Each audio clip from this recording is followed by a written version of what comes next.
Anđela Đuričić izazvala haos u Eliti 8. Ša zapenio kao zver. Vanredno stanje u realitiju. Crnogorka zaratila sa Mionom i Ša. Sinoć je u realitiju pretres nedelje došlo do eskalacije sukoba između učesnika Mione Jovanović, Nenada Aleksića i Anđele Đuričić. Voditelj Milan Milošević je postavio pitanje Anđeli o njenom mišljenju o vezi između Mione i Ša, što je dovelo do žestokih reči i sukoba među njima. Anđela, zaratila si sa Mionom i Ša. Nekada ti je spremao da jedeš, a sad jedno drugom izgovarate najveće uvrede, kazao je voditelj. Nemam šta da kažem osim toga što sam iskazala svoje mišljenje. U lice sam im rekla da smatram kako njihova veza neće opstati, rekla je Anđela. Osoba poput tebe sigurno nema kredibilitet da priča o bilo čemu.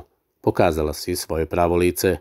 Miona treba da ostavi Ša i ode kod roditelja. Ne treba da radi sve ovo ljudima. Meni nije jasno kako Anđela dolazi na ideju da komentariše tuđe živote. Ona je pre nekoliko godina uhodila Mateu, a to nije spomenula od početka realitija, dodao je Ša. Ti se pomiri sa činjenicom da je Miona sa tobom zbog pesme i kako bi živjela u Beogradu. Ne znam kako ti samo to nije jasno.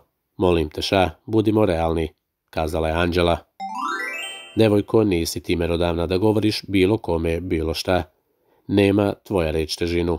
Nikakva si u svakom smislu, istakao je Nenad. Uživam dok gledam kako Miona pored tebe propada, a ti izvlačiš situaciju, kazala je Anđela.